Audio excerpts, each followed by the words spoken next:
오늘 이 아침 새 노래 나의 구원 나의 간증 누가복음 1장 46절부터 55절의 말씀을 통해서 말씀을 통해서 주시는 주의 음성을 듣고 은혜를 받고 누리는 이 시간 될 수 있기를 바라면서 말씀을 증거하겠습니다.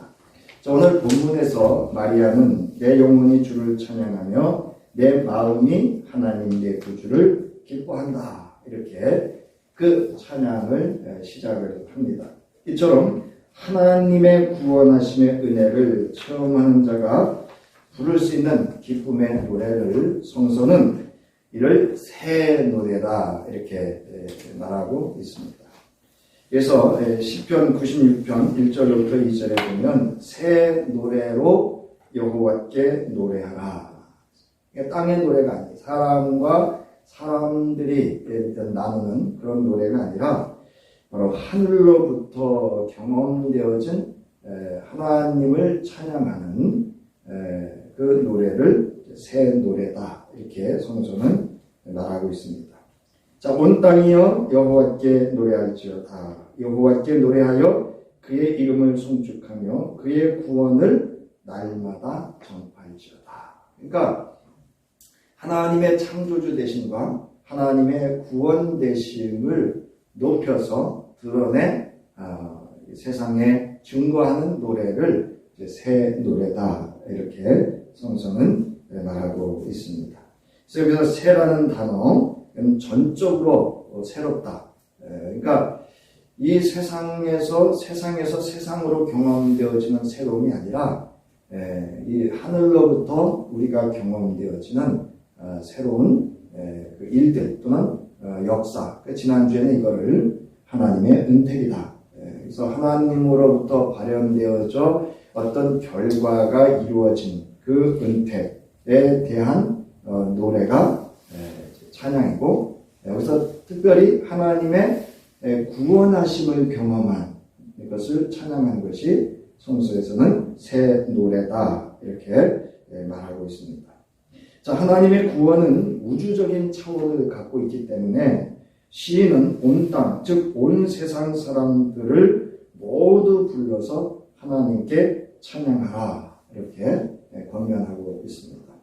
자, 하나님께서는 역사 속에 개입하셔서 늘 새로운 일을 이루심으로 하나님의 백성들은 새로운 노래로 오늘 본문의 마리아처럼 찬양으로 응답하는 것이 바로 하나님의 백성들이 매 순간마다 날마다 새롭게 새 노래로 하나님의 새 일을 행하심에 응답하는 그 노래가 있어야 하는 것이 바로 성도의 삶이다라는 것입니다. 이제 에레미야가 이제 3장 22절부터 23절에 보면 에레미야 선지자 이렇게 말합니다. 여호와의 인자와 긍휼이 무궁하심으로 우리가 진멸되지 아니함이니이다. 이것들이 아침마다 새로우니 주의 성실하심이 크시도소이다. 사랑하는 성도 여러분, 우리가 아침을 맞아서 새롭게 하루가 시작되는 것은 내게 주신 하나님의 그 새롭게 일하신 결과인 줄 여러분 믿으시기 바랍니다. 어제의 오늘이 아닙니다, 여러분. 또 오늘 이 아침은 우리에게 새롭게 새 일을 행하시는 하나님이 내게 주신 선물로 받은 하루입니다. 자, 구약 성서에서의 새 노래는 구원의 감격을 날마다 새로운 신령으로 찬송하는 노래로서 애굽, 바벨론과 원수의 위험으로부터 승리하게 하신 하나님을 칭송하며 부르는 구원받은 자가 부르는 노래를 말합니다. 자, 구약의 찬송은 신약 찬송의 배경이 됩니다. 특히 메시아에 대한 시편 찬송이 그렇습니다.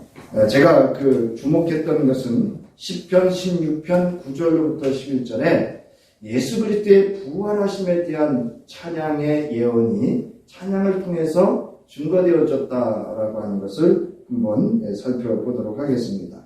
그래서 여러분 시편 16편 9절부터 11절에 있는 말씀 우리 함께 봉독하도록 하겠습니다. 시작. 이러므로 나의 마음이 기쁘고 나의 영도 즐거워하며 내 육체도 안전히 살리니 이는 주께서 내 영혼을 수월해 버리지 아니하시며 주의 거룩한 자를 멸망시키지 않으실 것임이니이다. 주께서 생명의 길을 내게 보이시리니 주의 앞에는 충만한 기쁨이 있고 주의 오른쪽에는 영원한 즐거움이 있나이다. 이것이 예수 그리스도의 부활하심에 대한 시편 기자의 예언적 차원의 예언적 찬양임을 우리가 여기서 이 시편 기자의 그 신앙의 찬송을 통해서 이렇게 예언되어져 있다라고 하는 것을 살펴볼 수가 있습니다. 이 외에도 이 시편의 원고에 있듯이 여러분들이 보시면 이런 모든 그 시편에 예수가 그리스도로서 이 땅에서 어떤 일들을 행하실 것인가를 예언하고 있음을 우리가 알 수가 있습니다. 자, 신약 성서에서의 새 노래는 예수 그리스도를 통하여 하나님께서 긍휼하심으로 베푸신 구원하심의 은혜를 체험한 성도가 부르는 기쁨의 노래입니다. 즉 그리스도를 통한 영혼 구원의 감격을 날마다 새 심령으로 찬송하는 것이다. 여러분, 우리의 신앙의 가장 큰 위험은요, 구습에 매이는 겁니다. 지난주 예배가 오늘 2주의 예배와 동일하지 않습니다. 믿습니까? 오늘 우리가 드리는 이 주의 예배도 새롭게 일하시는 하나님이 준비해 주신 새로운 예배의 자리로서 새로운 심령으로 우리가 주를 찬송하고 예배하는 자리가 되어야 합니다. 자, 새 심령으로 찬송하는 것, 구원의 감격을 날마다 찬송하는 것, 그것은 하나님의 구원하심과 사랑으로 그 기쁨이 그의 심령에 충만하기 때문입니다. 그러므로 찬송은 하나님의 은혜의 선물로 예수 그리스도 안에서 부르는 새 노래는 나의 구원이고 나의 간증입니다. 여러분, 간증이라는 단어가 기독교 용어인데요. 자신의 종교적 체험을 고백함으로써 하나님의 존재를 증언하는 일이 여러분 간증입니다. 그러니까 내가 하나님의 구원하심과 그 구원하심으로 인해 내게 경험되어진 모든 하나님의 은혜를 그것을 증거함으로 내가 드러나는 것이 아니고 하나님이 하셨음이 드러나는, 그래서 하나님이 증언되어지는 것이, 그 하나님의 존재가 증언되어지는 것이 바로 간증입니다. 오늘 본문은 마리아의 찬가라고 합니다. 그래서 이 마리아의 찬가인데 마그니피카트라는 라틴어로 마그니피카트라는 단어를 첫 시작을 합니다. 물론 우리 헬라어로는 메갈루네리라는 단어로 시작을 하는데요. 그래서 이 카톨릭 교회에서는 이 마리아의 찬가를 마그니피카트라 이렇게 부릅니다. 그래서 이 명칭은 1장 46절에 나오는 첫 단어 메갈루네이라는 단어에서 기원을 하고 있습니다.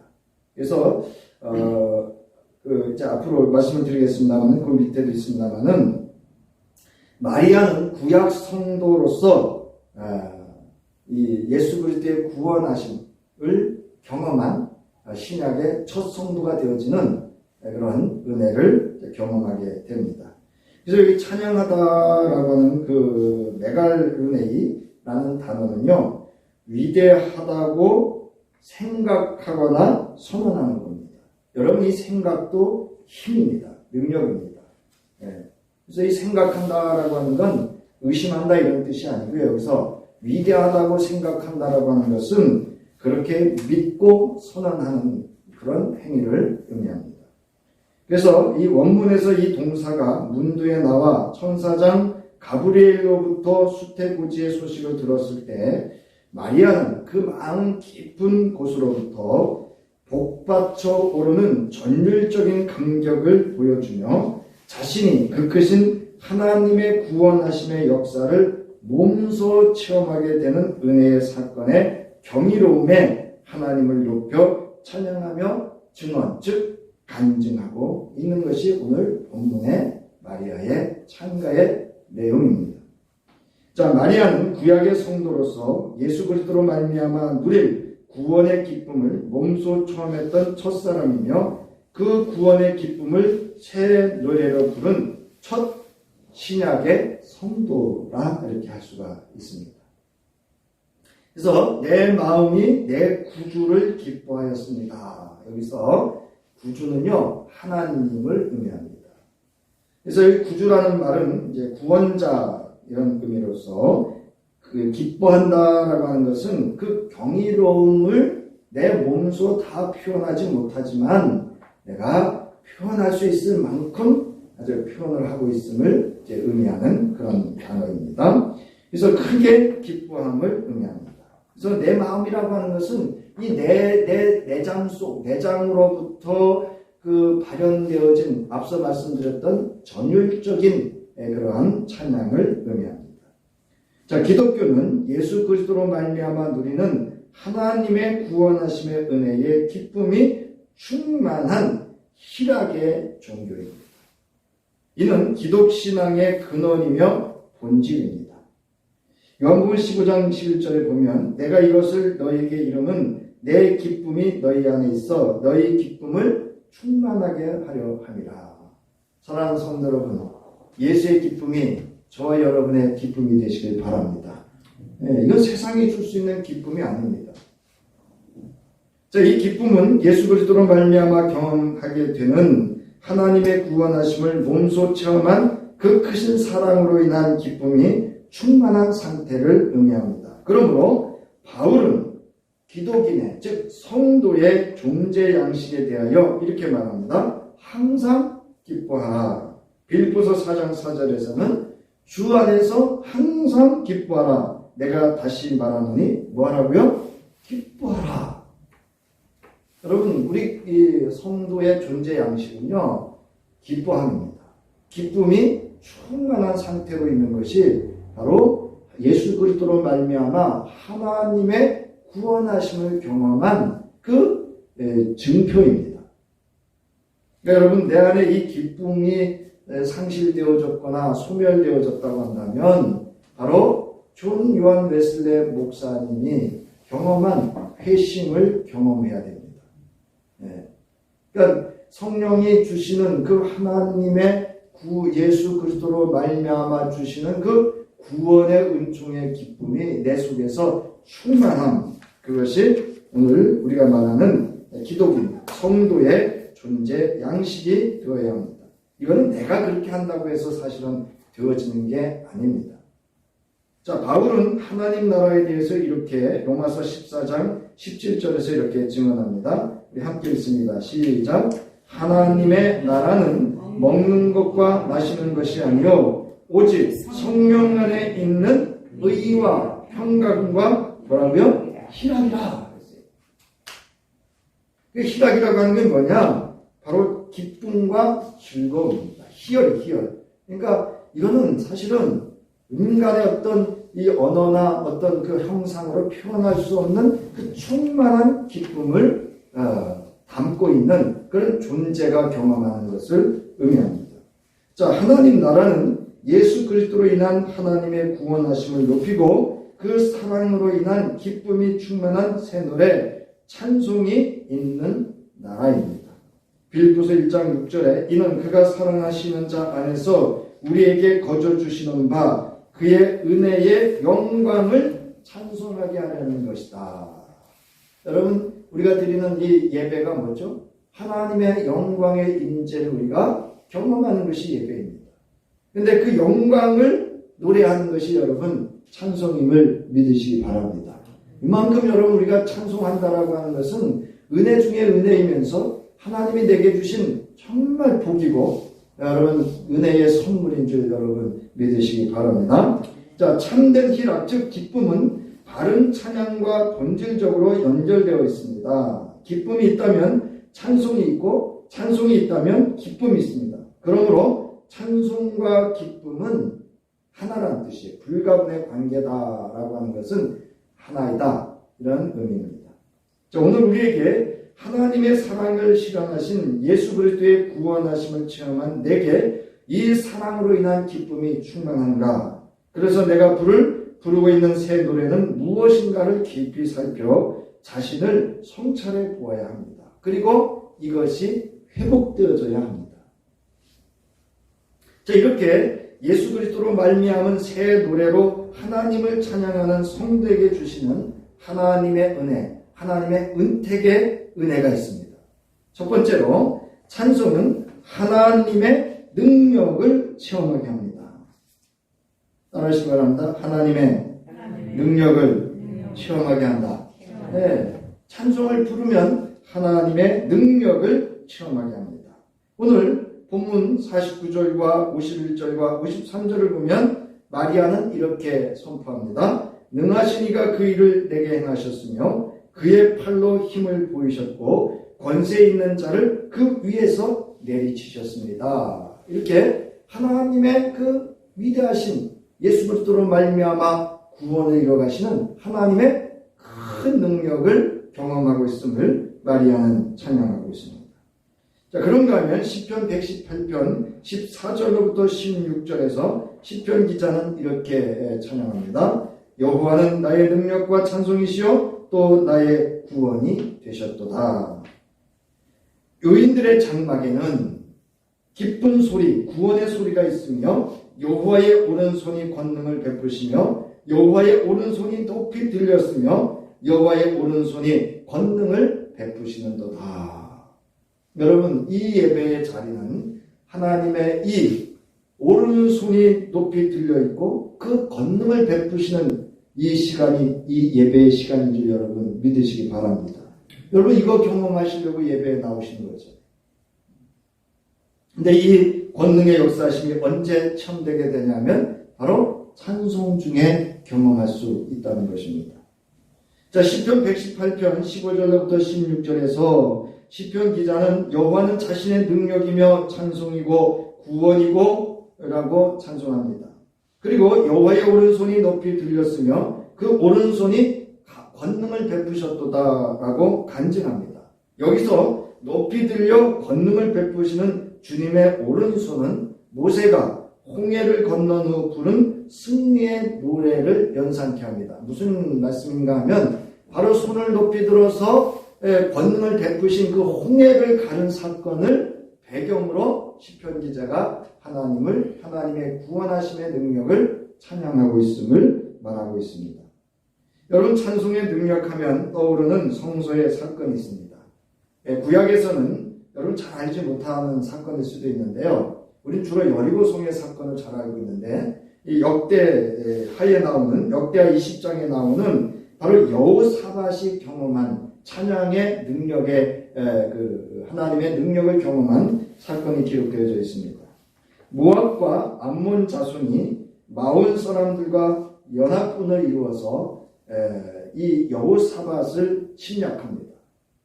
그래서 여호사밧이 이 침략의 위기를 느끼고 아침 일찍 전쟁터로 나가서 그의 백성과 군대에게 여호와를 신뢰하라고 하며 노래하는 자들을 택하고 거룩한 예복을 입혀서 여호와를 찬송하며 행진하게 합니다. 근데 놀라운 일이 일어납니다. 이 여호와를 찬송하며 행진하는 그때에 여호와께서 복병을 두어서 유다를 치러온 암몬 자손과 모압과 세일산 주민들을 쳐서 이 전쟁으로부터 승리하게 하시는 하나님의 능력을, 구원하심의 능력을 경험한 사건이 역대하 20장에 기록되어져 있습니다. 이것이 구약 성서에 기록되어진 찬송의 능력에 경험되어진 사건을 기록하고 있는데, 이 구원의 사건뿐만이 아니라 역대하 20장 27절부터 30절에 보면 그 이후로 하나님께서는 여호사밧의 나라가 태평하도록 그들에게 평강의 은혜까지도 베푸셨다. 제가 말씀드렸죠. 하나님의 그 구원이라고 하는 단어 속에는 구원해주는 것도 있지만 보존해주는 것도 의미가 있다고 했어요. 그러니까 이 이스라엘 백성들, 즉 여호사밧과 그 백성들을 구원해 주시고 하나님께서 그들을 보존해 주시는 것까지 그 찬송 중에 그 능력을 경험한 사건이 바로 역대하 20장에 기록되어져 있습니다. 자, 그런가 하면 그 다음 페이지예요. 신약에서는 여러분이 많이 들어보신 사건인데요. 사도행전 16장 16절부터 32절에 보면 바울과 실라가 마게도냐의 빌립보에서 점치는 귀신 들린 여종을 만납니다. 근데 이 여종이 자꾸 그 바울을 따라다니면서 당신들은 그리스도의 복음에 전하는 그런 위대한 사자라고 하면서 자꾸 불편하게 합니다. 그러자 이제 이 바울이 그를 향해서 그 귀신에게 이렇게 명합니다. 예수 그리스도의 이름으로 내가 네게 명하노니 그에게서 나오라. 이렇게 합니다. 그러자 즉시 귀신이 나옵니다. 그런데 이 그 점치는 여인을 통해서 수익이 있었던, 여기 보면 성서를 보니까요, 한 사람이 아니고요, 여러 사람들이 이 점치는 여자로 인해서 수입이 있었던 거예요. 그래서 이 그 여인이 이제 점을 칠 수가 없잖아요. 귀신이 나갔으니까. 그러자 이 바울과 실라를 붙잡아서 장터에 있는 관리들에게 끌고 가서 고발하여 옷을 벗기고 매로 치라고 합니다. 그러자 이 관리들이 바울과 실라를 심히 많이 때렸다 그래요. 성경에 보면. 그래가지고 간수들에게 이를 든든히 지켜라 이렇게 하면서 감옥에 넣었습니다. 그런데 이제 한밤중이 되었을 때 바울과 실라가 하나님께 기도하고 찬송을 부르기 시작합니다. 근데 언제쯤인지는 모르지만 하나님께 기도하고 찬송을 부르는 중에 옥토가 흔들리고 옥문이 열리고 그 감옥에 갇혔던 죄수들의 찾고, 그게 다 풀립니다. 그러자 잠들었던 이 간수들이 놀래서 깨어보니까 죄수들이 도망한 줄 알고 자결을 시도하려고 합니다. 그래서 자신들의 칼을 빼서 자결하려고 할 때에 바울이 급히 이들을 붙잡고 우리가 다 여기 있노라 그러면서 그들과 그 감옥에 있던 이들과 간수들에게 예수가 그리스도이심을 복음을 전하고 그들이 예수를 영접하고 세례를 받는 그런 놀라운 역사가 일어나는 사건이 기록되어져 있습니다. 그래서 전적으로 이 사건은 바울과 실라가 감옥으로부터 갇혀있는 그런 환경적인 사건으로부터 구원하심의 역사도 있지만 이 사건을 통해서 궁극적으로는 그 감옥에 있던 죄수들과 그를 지켰던 간수들에게 하나님의 구원의 능력의 역사를 경험하게 하는 이것이 하나님께 기도하고 찬송하는 중에 일어났다는 것입니다. 자, 오늘 우리는 바로 이 찬송의 능력을 잃어버린 것은 아닌지, 아니 이 찬송의 능력을 믿고 확신하고는 있는지 스스로에게 물어야 합니다. 그리고 우리가 부르는 찬송보다 크신 하나님을 신뢰하며 하나님께 소망을 두고 찬송 중에 거하시는 하나님의 도우시는 능력을 체험할 수 있어야 합니다. 시편 42절 5절에 시편 41편 5절에 보면 우리 함께 읽습니다. 시작. 내 영혼아 내가 어찌하여 낙심하며 어찌하여 내 속에서 불안해하는가. 너는 하나님께 소망을 두라. 그가 나타나 도우심으로 말미암아 내가 여전히 찬송하리로다. 사랑하는 성도 여러분, 우리가 이 찬송을 잃으셨다고 한다면 이 찬송을 회복하시고 찬송 중에 이 하나님의 구원하심의 능력을 경험할 수 있는 저와 여러분이 될 수 있기를 주님의 이름으로 축원합니다. 자, 이렇게 찬송을 부르는 자에게 주시는 하나님의 은택이 있는데 두 번째로는 하나님의 치유를 체험하게 합니다. 찬송을 들을 때 부어주시는 은혜 가운데 하나가 치유하심의 은혜입니다. 찬송은 하나님의 구원을 경험한 자가 부르는 새 노래입니다. 그러므로 하나님과의 관계가 회복되어졌으므로 찬송 중에 거하시는 하나님의 임재하심과 그 능력으로 치유하시는 은혜를 경험하게 됩니다. 무슨 이야기인가 하면 이미 예수 그리스도로 말미암아 우리가 하나님과의 관계가 뭐가 된 거예요? 고침받은 거예요. 치유받은 겁니다. 자, 전문적인 치료사가 치료적인 상황에 따라서 이제 내담자에게 음악을 들려주거나 음악을 연주하게 하거나 이렇게 하면서 치료하는 것을 우리가 그 음악의 도구를 활용해서 치료하는 것을 우리가 음악 치료다 이렇게 얘기를 합니다. 하나님의 구원하심을 기뻐하며 부르는 새 노래는 찬송을 부르는 중에 그의 영혼을 구원하고 인격과 정신, 신체적 질병은 물론 삶의 메인바 되고 억압받고 눌림으로부터 자유하게 하시는 고치시고 회복하시는 살아계신 하나님의 치유하심의 근원적인 은혜를 경험하는 것이 하나님의 그런 언약이고 하나님의 존재의 양식이고 또 우리에게 주신 선물이면서 여러분 은혜 중에 은혜인 것을 여러분 믿으시기 바랍니다. 근데 출애굽기 15장 26절에서 말씀하시잖아요. 나는 여호와 라파 치유의 하나님이다 라고 이건 언약입니다. 너희가 내 말을 잘 지켜 행하면 내가 너희들에게 치유의 하나님으로 체험되어질 것이다. 경험되어질 것이다. 이렇게 말씀을 하셨습니다. 여러분 사무엘상 16장 14절부터 23절에도 보면 여러분이 익히 많이 들었던 이야기입니다. 그래서 여호와의 영이 사울에게서 떠납니다. 그런데 여호와께서 부르시는 악령이 이 사울을 번뇌케 합니다. 괴롭힙니다. 자, 그때에 사울의 신하들이 수금을 잘 타는 사람을 구하여 왕 앞에서 수금을 그의 손으로 타면 왕이 낫게 될 것입니다. 라고 이렇게 말합니다. 그러자 사울은 곧 그러한 사람을 구하여 데려오려고 합니다. 그때에 소년 중 그 사울 왕의 신하 중에 그 소년 중 한 사람이 대답하여 이르기를 이새의 아들 중에 수금을 탈 줄 알고 용기와 무용과 구변이 있는 준수한 자라 여호와께서 그와 함께 계시더이다 하며 다윗을 추천합니다. 여기서 아주 중요한 표현이 하나 있습니다. 그가 음악을 잘하는 다윗입니다. 근데 이 다윗에게 정말 중요한 건 뭐죠? 다윗은 누가 함께하는 사람이었어요? 예? 하나님이 함께하는 자였다라고 하는 겁니다. 그래서 제가 볼 때 이 소년이 영안이 열려 있었던 것 같아요.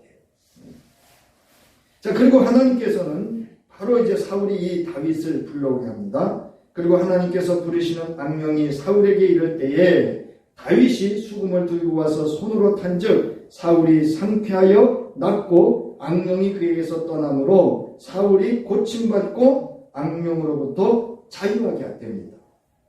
이게 아주 근원적인 치유의 역사, 즉 치료의 하나님을 사울이 경험하게 됩니다.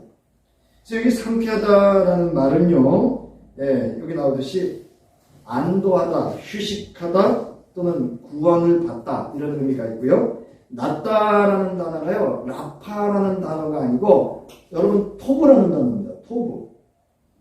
이 토브라고 하는 단어는 어떤 뜻인가 하면요, 거기 보면 선하다, 기쁘다, 바르게 행하다 이런 뜻인데 하나님의 선하신 결과의 경험으로 얻은 하나님의 선한 결과의 열매인 은택이라는 뜻이에요. 결과라는 얘기예요. 그러니까 사울이 완전하게 치유받은 거예요. 믿습니까? 그래서 저도 놀랐습니다. 이게 이 단어를 제가 찾아보면서 라파라는 단어를 썼을 줄 알았는데 이 토브라는 단어를 썼다라는 것에 대해서 아침에 이 단어를 통해서도 은혜가 되어졌습니다. 자, 이처럼 찬양을 통한 치유는 주님을 높이고 찬송하는 가운데 하나님의 주권적인 은혜로 베풀어 주시는 하나님의 구원과 그 능력을 은혜로 경험하게 되었습니다. 오늘도 하나님을 향하여 새 노래를 부르며 찬송하는 자에게 치유하심의 하나님의 은혜를 경험하는 것은 여러분 현재 진행형임을 믿으시기 바랍니다. 여러분 어느 성도가 부르는 구원의 새 노래와 믿음의 찬송이 다른 이의 영혼을 울려 복음을 듣고 예수를 영접하게 하는가 하면 위로와 쉼과 안식을 얻고 마음의 평화를 누리게 하기도 합니다.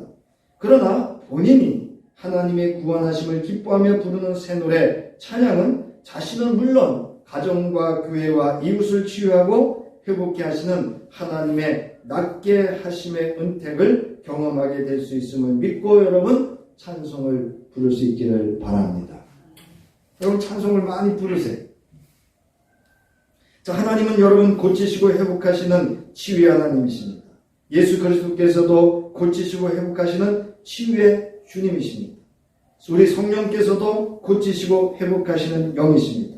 날마다 기쁨으로 찬양을 올려드리는 사람에게 허락되는 회복과 치유하시는 하나님의 은혜를 내가 부르는 찬송 중에 여러분 경험되어질 수 있기를 주님의 이름으로 축원합니다. 자, 세 번째로 찬송을 부르는 자에게 주시는 하나님의 은혜의 선물, 그 은택은 영원히 하나님께 드릴 예배를 체험하게 합니다. 여러분 이 찬송과 예배는 하나입니다. 여러분 어떤 예배도 뭐가 없는 예배가 없어요? 네? 찬양이 없는, 찬송이 없는 예배는 없습니다. 예배는 예수로 말미암아 누리게 된 하나님의 구원하심에 신령과 진정, 감사로 응답하고 그 은혜에 찬송하며 나아가는 것이 예배입니다. 우리 에베소서 5장 19절부터 22절에 바울의 그 권면을 보도록 하겠습니다. 시작. 시와 찬송과 신령한 노래들로 서로 화답하며 너희의 마음으로 주께 노래하며 찬송하며 범사에 우리 주 예수 그리스도의 이름으로 항상 하나님 아버지 하나님께 감사하며 그리스도를 경외함으로 피차 복종하라. 네. 여기 그리스도를 경외함이 뭡니까? 예배거든요. 그 예배가 바로 오늘 바울은 찬송 없는 예배는 있을 수 없음을 이야기하고 있습니다. 찬송은 예배에 참여하는 모든 이들이 서로 화답하며 하나님을 경외하는 것으로 예배는 감사의 찬송으로 시작해서 찬송 중에 거하시는 하나님의 인재와 영광을 경험하게 하고 감사의 찬송으로 마쳐지게 됩니다. 이처럼 찬송은 예배에 있어서 아주 중요한 역할을 합니다. 중요한 역할이 아니라 이 예배는 곧 찬송이고 찬송은 곧 예배임을 경험하는 것이 찬송입니다. 역대 5장 13절부터 14절에 솔로몬이 성전을 짓고 하나님 앞에 기도를 드립니다.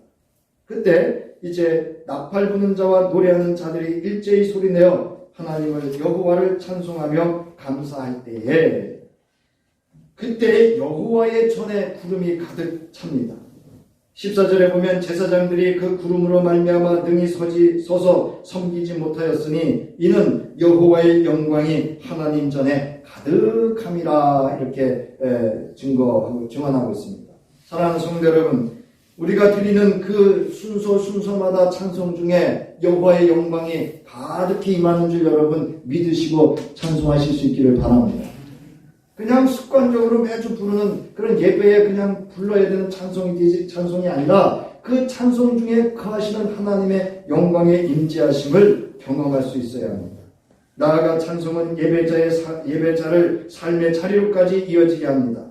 히브리서 기자는 이렇게 말합니다. 함께 있습니다. 시작. 그러므로 우리는 예수로 말미암아 항상 찬송의 제사를 하나님께 드리자. 이는 그 이름을 증언하는 입술의 열매니라.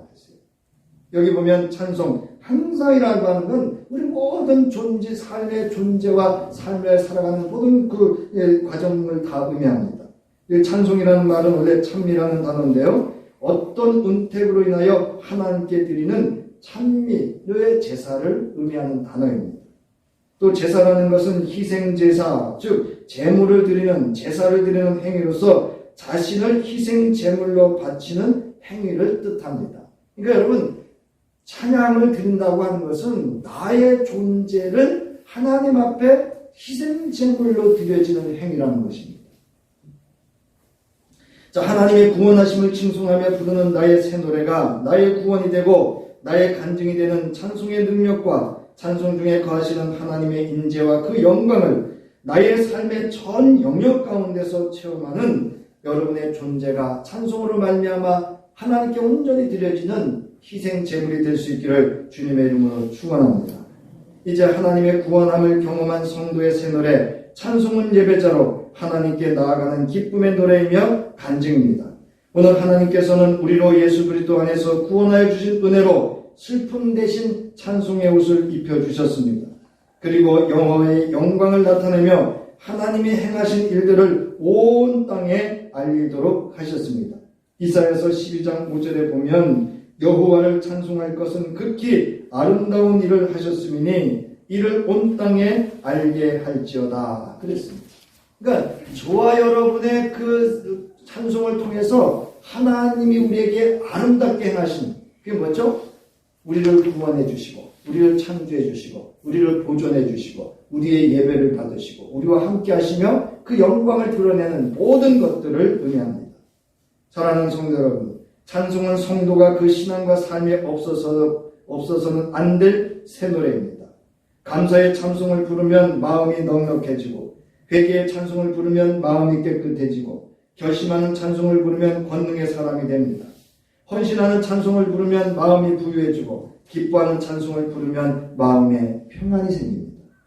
낙심되고 불안해질 때에 더욱 하나님을 찬양하시길 바랍니다.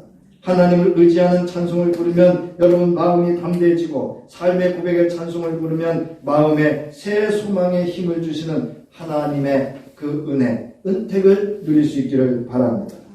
이제 앞에서 살펴보았듯이 여호와를 신뢰하고 찬양을 드렸던 여호사밧은 전쟁에서 승리하였고 바울과 실라가 빌립보 감옥에서 기도하며 찬양할 때에 옥토가 흔들리고 쇠사슬이 풀리고 옥문이 활짝 열리며 구원의 역사가 일어났습니다. 다윗이 수금을 탈 때에 사울에게 임했던 악신이 떠났고 병이 고침받았습니다. 찬양은 사탄 마귀를 물리치는 가장 영적 전투의 강력한 여러분 무기력 능력임을 믿으시기 바랍니다. 여러분 찬송을 잃으면요 우리 마음이 우울해져요. 우리의 찬송을 잃으면 우리 힘이 신앙의 그 근원적인 생명의 활기력을 상실하게 됩니다. 이처럼 찬송은 하나님께서 그의 백성에게 주신 은혜 중에 은혜이며 능력 중에 능력이며 예배 중에 예배임을 믿으시기 바랍니다. 여러분 하나님의 나라는 예수 그리스도로 말미암아 하나님의 영광을 찬송하는 성도들이 부르는 새 노래로 그 기쁨이 충만한 나라라고 요한계시록 5장 뿐만이 아니라 요한계시록 전체에서 드러내서 밝혀주고 있습니다. 찬양은 모든 우주의 생명력을 주신 하나님의 최고의 예술이며 선물입니다. 즉 하나님의 은택입니다. 시편 150편 중 마지막 절에서 시편 기자는 이렇게 선포합니다. 여러분 이거 아주 중요한 겁니다. 여러분 시편이 전부 몇 편이죠? 150편입니다. 근데 그 맨 마지막 절에 시편 기자가 이렇게 선포합니다. 함께합니다. 시작. 호흡이 있는 자마다 여호와를 뭐할지어다? 찬양할지어다. 그럼 뭐 했어요? 할렐루야. 여러분 할렐루야가 이때 쓰는 겁니다. 그 호흡이 이 땅에서 닿는 그 순간까지 여러분 찬양이 멈추지 않는 사람의 영혼은 절대 메마르지 않습니다. 예수 그리스도로 말미암아 저와 여러분이 부를 영원한 새 노래 나의 구원이며 나의 간증이 될 찬송이 하나님의 능력과 치유하심 그리고 하나님의 인재를 경험하며 성도의 삶을 예배의 자리로 이끌어가는 영원히 하나님께 드리는 찬미의 제사가 되는 그 이름을 증거하는 입술의 열매가 될 수 있기를 주님의 이름으로 축원합니다.